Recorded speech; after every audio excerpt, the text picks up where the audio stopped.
Indigo की flight में घंटों तक फंसे रहना, अचानक प्लान्स का कैंसिल हो जाना और एयरपोर्ट पर कोई जवाब न मिलना। हाल के दिनों में ये हजारों यात्रियों की कहानी रही है। इस पूरी अफरा तफरी के बीच सबसे बड़ा सवाल ये उठता है कि एक पैसेंजर के तौर पर किसी के अधिकार क्या हैं, और अगर एयरलाइन अपनी जिम्मेदारी से मुकर जाए तो फिर क्या किया जा सकता है। चलिए आज इसी की तह तक चलते हैं और सब कुछ समझते हैं। आज हम इस पूरे मुद्दे को 6 हिस्सों में देखेंगे। सबसे पहले जानेंगे कि ये केओस आखिर कितना बड़ा था। फिर इंडिगो की ऑन टाइम किंग वाली इमेज कैसे टूटी, इस पर बात करेंगे। इसके बाद सिस्टम फेलियर के पीछे की वजहों को समझेंगे और फिर आएगा सबसे जरूरी हिस्सा, एक यात्री के तौर पर हमारे अधिकार क्या हैं और उन्हें क्लेम कैसे करना है। और आखिर में हम इंडियन एविएशन के भविष्य पर भी एक नजर डालेंगे। तो चलिए पहले सेक्शन से शुरू करते हैं, अ सिस्टम इन केओस। ये सिर्फ खबरों की बात नहीं है, ये उन लोगों की असली कहानी है जो इस मुश्किल के बीचों बीच फंसे हुए थे। जरा सोचिए, एक परिवार महीनों पहले से अपनी छुट्टियों की प्लानिंग करता है।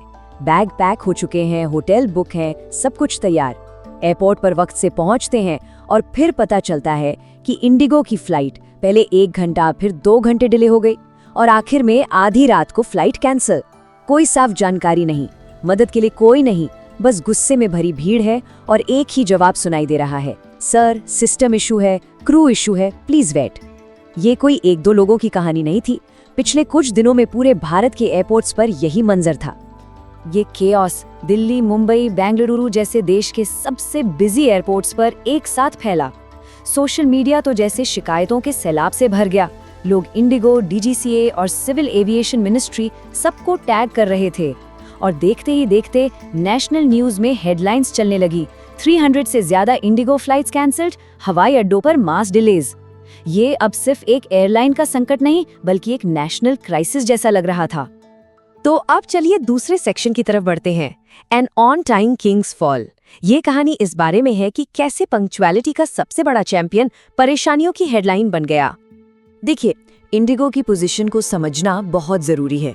ये सिर्फ एक एयरलाइन नहीं है, ये इंडियन एविएशन का चेहरा है। डोमेस्टिक मार्केट में 60% से ज्यादा की हिस्सेदारी का मतलब है कि भारत में उड़ने वाले हर 10 में से 6 यात्री इंडिगो से ट्रैवल करते हैं। रोजाना 2000 से ज्यादा फ्लाइट्स के साथ ये एयरलाइन देश के कोने कोने को जोड़ती है।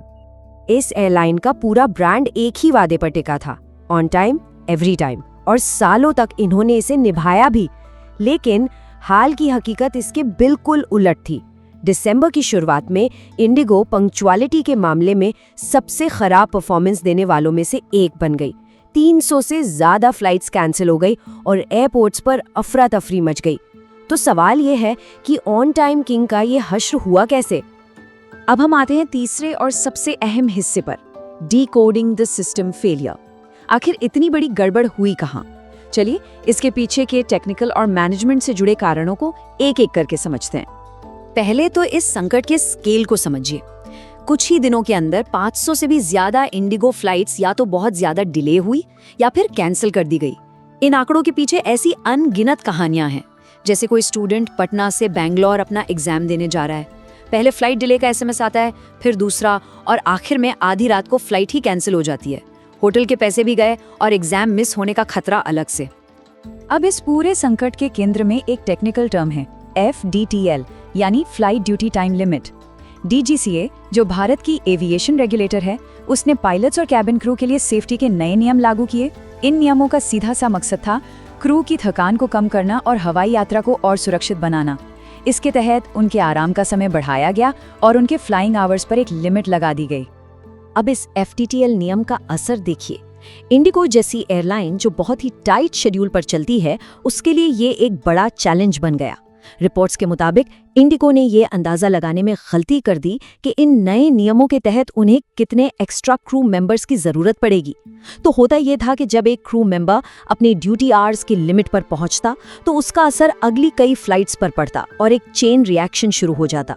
ऊपर से रिक्रूटमेंट की रफ्तार भी डिमांड से काफी पीछे थी और एमिरेट्स जैसी फॉरेन एयरलाइंस भारतीय पायलट्स और क्रू को अच्छी ऑफर्स देकर हायर भी कर रही थी। तो FDTL रूल्स तो एक वजह थी, लेकिन जैसा कि एविएशन ऑफिशियल्स का भी मानना है, असली जड़ थी पुअर प्लानिंग। इंडिगो ने न सिर्फ क्रू की जरूरत को कम आंका, बल्कि समय रहते अपने फ्लाइट स्केड्यूल्स को भी कम नहीं किया। ये एक मैनेजमेंट फेलियर था जिसकी कीमत आम यात्रियों को चुकानी पड़ी। तो अब जब हम प्रॉब्लम समझ चुके हैं तो चलिए सॉल्यूशन की बात करते हैं। Section 4, your rights as a passenger. इस पूरे केओस में सबसे बड़ी ताकत है जानकारी, यात्रियों के अधिकारों की सही जानकारी। भारत में एयरलाइंस अपनी मनमानी नहीं कर सकती। DGCA यानी directorate general of civil aviation का बनाया हुआ पैसेंजर चार्टर यात्रियों के लिए एक सुरक्षा कवच की तरह है। इसका मूल सिद्धांत बहुत सरल है। अगर एयरलाइन वो सर्विस नहीं दे पाती जिसके लिए आपने पैसे दिए हैं, तो उसे या तो रिफंड देना होगा, या दूसरी फ्लाइट देनी होगी, या फिर कॉम्पेंसेशन देना ही होगा। फ्लाइट कैंसिलेशन के मामले में नियम बिल्कुल साफ हैं। अगर एयरलाइन आपको डिपार्चर से 2 हफ्ते से लेकर 24 घंटे पहले तक सूचना देती है, तो उन्हें आपको एक अल्टरनेट फ्लाइट या फिर पूरा रिफंड ऑफर करना होगा।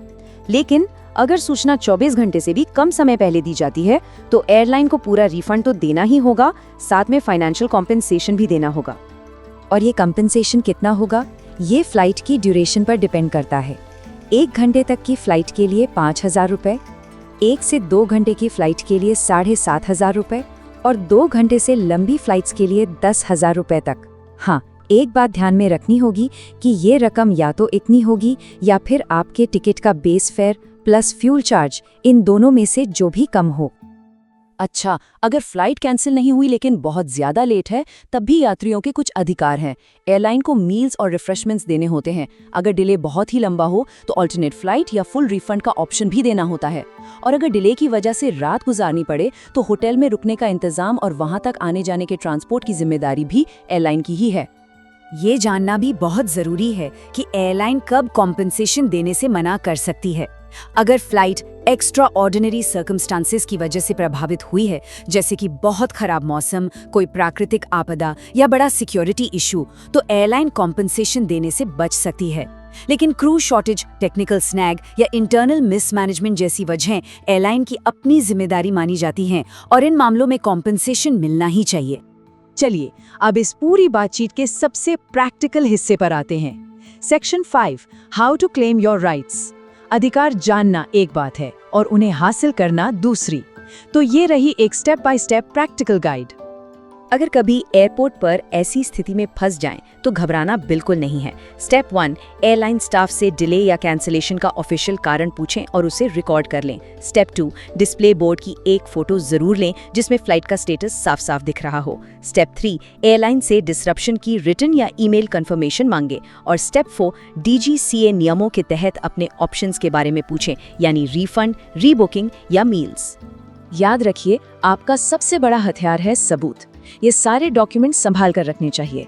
अपना टिकट और PNR, टिकट की payment receipt, boarding pass, airline से आए सभी SMS और ईमेल्स, एयरपोर्ट डिस्प्ले बोर्ड्स की फोटोज, और हाँ, अगर डिस्ट्रप्शन की वजह से खाने या होटल पर कोई खर्च हुआ है तो उसके बिल्स भी। ये सब आपके क्लेम को बहुत मजबूत बनाते हैं। और अगर एयरलाइंस आपकी सुनवाई ना करे तो इसे एक सीढ़ी की तरह सोचिए जिस पर आपको चढ़ना है।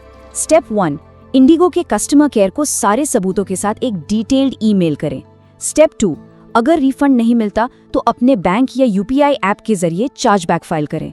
स्टेप 3, सरकार के ऑफिशियल पोर्टल एस सेवा पर एक फॉर्मल कंप्लेंट दर्ज करें। स्टेप 4, अगर बात फिर भी ना बने तो DGCA के पैसेंजर ग्रीवेंस सेल को लिखें। और आखिरी रास्ता, स्टेप 5, कंज्यूमर कमीशन में डिफिशिएंसी इन सर्विस का केस फाइल करें। अब हम अपने आखिरी सेक्शन की ओर बढ़ते हैं, the future of Indian skies. इस संकट के बाद आगे क्या होगा? एयरलाइन, रेगुलेटर और पूरी इंडस्ट्री के लिए क्या बदलाव जरूरी हैं? देखिए, इंडिगो को अपना भरोसा वापस जीतने के लिए कुछ ठोस कदम उठाने ही होंगे।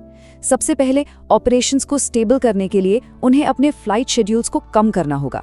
दूसरा, FDTL नॉर्म्स को पूरा करने के लिए ज्यादा क्रू को हायर और ट्रेन करना होगा। तीसरा, अपनी रोस्टर प्लानिंग को सुधारना होगा ताकि एक छोटी सी गड़बड़ी से पूरा सिस्टम ना बिगड़े। और चौथा, यात्रियों के साथ कम्युनिकेशन को मजबूत करना होगा, उन्हें समय पर और सच्ची जानकारी देकर। आने वाले 3 से 6 महीने एक तरह से एडजस्टमेंट पीरियड होंगे। हो सकता है कि फ्लाइट्स की संख्या कुछ कम हो, लेकिन उम्मीद है कि ऑपरेशंस ज़्यादा प्रिडिक्टेबल और स्टेबल होंगे जब तक कि क्रू की संख्या और प्लानिंग वापस पटरी पर नहीं आ जाती। तो शॉर्ट टर्म में थोड़ी परेशानी के बावजूद लॉन्ग टर्म गोल स्टेबिलिटी और सेफ्टी ही है। और हाँ, इस पूरी कहानी में एक सिल्वर लाइनिंग भी है। FDTL के जो नए नियम हैं जिनसे ये सारा डिस्ट्रप्शन शुरू हुआ, वो असल में एक बहुत ज़रूरी और पॉजिटिव कदम है। इनका मकसद पायलट की थकान को कम करना और हादसों को रोकना है। तो भले ही शुरुआत में इनसे परेशानी हुई, लेकिन आखिर में ये हम सब के लिए फ्लाइंग को और ज़्यादा सेफ बनाने के लिए हैं। अंत में इस एक बात को समझना बहुत ज़रूरी है। एक फ्लाइट टिकट सिर्फ एक कागज का टुकड़ा नहीं है, ये एक कॉन्ट्रैक्ट है, एक वादा है। और उस कॉन्ट्रैक्ट में यात्री के अधिकार उतने ही मायने रखते हैं जितना एयरलाइन का प्रॉफिट।